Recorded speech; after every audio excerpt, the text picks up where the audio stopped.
ছাদের কথা বাদ দে, তুই এখন একটা কথা বল। আচ্ছা, তোর কি কোনো মানে ফ্রেন্ড আছে এখন শাড়ি পরে আছে, বা দেখতে অনেক সুন্দর শাড়ি পরে আছে, এরকম কি কেউ তোর আছে?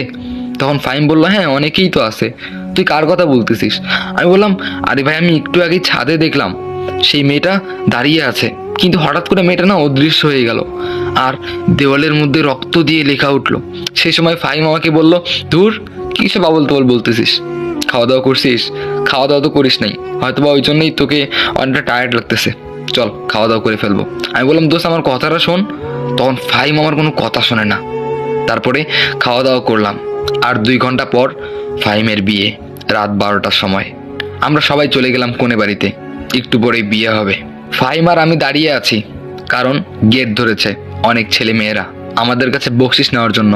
আমরা দুজন দাঁড়িয়ে আছি, ঠিক সেই সময় ভিতর থেকে খুব জোরে একটা আওয়াজ হলো। আমরা সবাই চমকে উঠলাম, বললাম যে আচ্ছা এটা কিসের আওয়াজ? তখন মেয়েগুলো বলতেছে, কারো মনে হয় কোনো সমস্যা হলো। তারপরে ওরা সবাই দৌড়ে গেল, আর আমরাও দৌড়ে গেলাম। ভিতরে গিয়ে দেখলাম ফাহিমের যার সঙ্গে বিয়ে ঠিক হয়েছে না, সেই মেয়েটা আর নেই, একদম ভয়ঙ্করভাবে মারা গিয়েছে। তাকে দেখে মনে হচ্ছিল ছাদ থেকে পড়ে মারা গিয়েছে। ঠিক সেই সময় আমি অবাক হয়ে গেলাম, কারণ আমি ছাদের মধ্যে এই মেয়েটাকেই দেখেছিলাম। আসলে আমি তো ফাহিমের হবু স্ত্রীকে কখনো দেখিনি, তাই হয়তো চিনতে পারিনি। আমি এই মেয়েটাকে দেখা মাত্রই অবাক হয়ে গেলাম। বললাম যে ফাহিম, তো দোষ আমি এই মেয়েটাকেই ছাদে দেখেছিলাম। ফাহিম বলল, চুপ তো, টেনশনে আমার মাথা কাজ করতেছে না, এটা কি করে হলো? তারপরে অনেক মানুষ ওখানে জড়ো হলো, বললো যে এটা কি করে হলো। তারপরে আমি বললাম যে আপনাদের মেয়ে কি ফাহিমদের বাসায় গিয়েছিল? তখন মেয়েটার বাবা বলে, তুমি কি আবল তাবল বলা শুরু করছো? আজকে সারাদিন আমার মেয়ে বাসা থেকে বের হয়নি, আর আমার মেয়ে কাউকে ভালোবাসেনি যে সুইসাইড করবে। আমার মেয়ে অনেক হাসি খুশি একটা মেয়ে ছিল, আর আমার মেয়ে নিজেই রাজি ছিল ফাহিমকে বিয়ে করার জন্য, তাহলে সে কি করে সুইসাইড করবে? তখন ফাহিম বলল, আঙ্কেল তাহলে অন্য একটা কিছু আছে, আর নয়তো বা একে কেউ ধাক্কা দিয়ে ফেলাই দিছে। তখন মেয়েটার বাবা বলল, ধাক্কা দিয়ে ফেলাই দিবে মানে? ছাদের গেট তো লাগা, আর ওটার চাবি তো আমাদের বাড়িওয়ালার কাছে, আমরা তো কেউ ছাদে যাই না। আর আমি তো এটা ভেবেই অবাক হচ্ছে যে এ কি করে ছাদে গেল। তখন আমরা সবাই দুশ্চিন্তায় পড়ে গেলাম। তারপরে যেভাবেই হোক সেখান থেকে আমরা চলে গেলাম। অনেক ভয়াবহ একটা অবস্থা ছিল, কিন্তু আমার কিছুতেই ঘুম আসতেছিল না।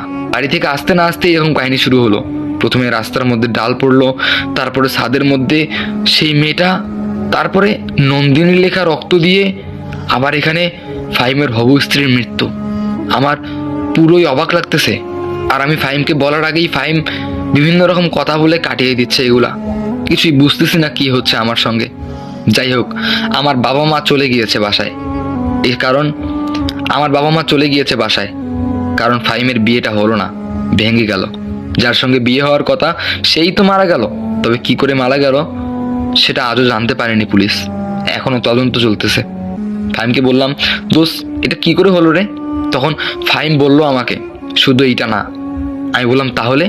তখন ফাহিম বলল, শুধু এই বিয়েটা না, আমি আরো 3 জায়গায় বিয়ে ঠিক করেছিলাম। বিয়ে করতে গিয়েছি, ঠিক কোনো না কোনোভাবে মেয়েটা টিকেনি, মারা গিয়েছে। আমি বললাম, তুই এগুলো কি বলতিস দোস্ত? মারা গেছে মানে? এই নিয়ে 4-4টা মেয়ে মারা গেল? তখন ফাহিম বলল, হ্যাঁ রে ভাই, আমার কপালে মনে হয় বিয়ে নাই, আমি মনে হয় বিয়ে করতে পারবো না। আমি বললাম, শোন, মাথা খারাপ করিস না, এখানে কোনো না কোনো একটা কাহিনী আছে। তখন ফাহিম বলল, আচ্ছা বাদ দে তো ভাই, এখন আমাকে ঘুমোতে দে, আমার মাথায় কাজ করতেছে না টেনশনে, প্লিজ আমাকে একটু ছাড়।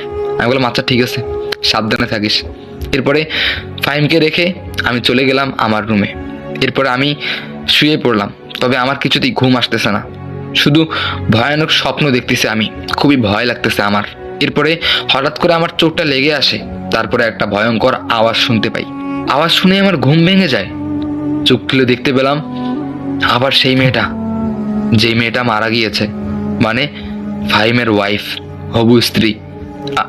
আমার ভয়ে বুক কাঁপতেছে। আমি বললাম, তুমি এখানে কি করে এলে? তুমি তো মারা গিয়েছো তাই না? তখন সেই মেয়েটা কোনো কথা বলে না, আবার ইশারা করলো বাম দিকে। বাম দিকে আবার তাকালাম, দেখতে পেলাম সেম লেখাটাই, নন্দিনী, রক্ত দিয়ে। আমি অবাক হয়ে গেলাম, বললাম যে এই নন্দিনী তুমি আমাকে বারবার কেন দেখাচ্ছ, কে তুমি? তারপরে আবার যখন সামনে তাকালাম তখন দেখতে পেলাম কেউ নেই, এরপর যখন আবার বাম দিকে দেখলাম, তখন দেখলাম নন্দিনীর লেখাটাও নেই। তবে সেই মেয়েটা ওখানে দাঁড়িয়ে। আমি বললাম যে, কে তুমি? আমার পিছু ছাড়তেছো না কেন? আর তুমি তো মারা গিয়েছো তাই না? ফাইমের বিয়েটাও তুমি ভেঙে দিলে, কেন এগুলো করতেছো বলো তো দেখি। তখন মেয়েটা কি কি যেন বলতেছে, তবে তার গলা দিয়ে কোনো আওয়াজ বেরাচ্ছে না, কিন্তু আমি এটা বুঝতে পারলাম মেয়েটা কিছু বলতে চায়। আমি বললাম, প্লিজ কিছু একটা বলো, কোনো কোনো কিছু একটা বলো। আচ্ছা তুমি দেওয়ালে লিখে দাও, তুমি যেরকম করে নন্দিনী লিখছো, প্লিজ তুমি দেওয়ালেও লিখে দাও। তখন মেয়েটা আবার ইশারা করলো। এরপরে আমি আবার বাম দিকে দেখলাম, দেখতে পেলাম মেয়েটা নন্দিনী নন্দিনী নন্দিনী লিখতেই আছে, পুরো দেওয়ালটা রক্তে ভরে গেল নন্দিনী লেখা দিয়ে। আমি বললাম, প্লিজ এগুলো থামাও, এগুলো থামাও প্লিজ। তখন দেখতেছি মেয়েটা আমার দিকে আস্তে আস্তে আগাচ্ছে, আমাকে মেরে ফেলবে মনে হচ্ছে আমার। আমি বললাম, প্লিজ আমাকে ছেড়ে দাও, আমাকে ছেড়ে দাও, প্লিজ আমাকে ছেড়ে দাও। ঠিক সেই সময় ফাইম আমাকে ডাকতেছে, বলতেছে, উঠ উঠ, কি হয়েছে তোর, উঠ। এরপরে হঠাৎ করে আমি চমকে উঠি। আসলে আমি ভয়ানক একটা স্বপ্নই দেখলাম। আমি ফাইমকে বললাম, দোস্ত আমি ভয়ানক স্বপ্ন দেখেছি, তোকে যে বললাম না ছাদের মধ্যে আমি রক্ত দিয়ে নন্দিনী লেখা দেখেছি, ঠিক ওই মেয়েটাই, মানে তোর হবু স্ত্রী আমার স্বপ্নে এসেছিল। স্বপ্নে এসে আমাকে আবার সেম লেখাটাই দেখাচ্ছে, নন্দিনী নন্দিনী। আমি তো ভয়ে চিৎকার করতে শুরু করলাম, আর তুই আমাকে ডেকে তুললি ঘুম থেকে। ভাই আমি কিছু বুঝতে পারতেছি না, এই নন্দিনীটা কে? বারবার নন্দিনী লেখা উঠতেছে। তখন দেখলাম ফাইমের চোখে মুখে কেমন যেন একটা টেনশনের ছায়া, মনে হয় ফাইম একদম গভীর চিন্তায় আছে। আমি ফাইমকে ডাকলাম, ফাইম শোন। দেখলাম ফাইমের কোনো সারা শব্দ নেই। আমি বললাম, কি রে ফাইম, আমার কথা শুনতে পাচ্ছিস? তখন ফাইম বলল, হ্যাঁ হ্যাঁ আমি তোর কথা শুনতে পাচ্ছি। আমি বললাম, তোর সঙ্গে আমার কিছু ইম্পর্টেন্ট কথা আছে, তুই চল তো, ফ্রেশ হয়ে বাইরে যাব। এরপরে আমরা দুজন রেডি হয়ে বাইরে চলে গেলাম। দেখলাম যে ফাইমের মুখ চুখ একদম টেনশনে ভরা। আমি বললাম, চা খাবি? তখন ফাইম বলল, না। আমি বললাম, তোকে আমি একটাই প্রশ্ন করব, নন্দিনীকে? তখন ফাইম বলল, নন্দিনী মানে? আমি বললাম যে, শোন, তোকে দেখেই মনে হচ্ছে তুই কিছু একটা জানিস, প্লিজ আমি তো তোর বন্ধু হই, আমাকে খুলে বল।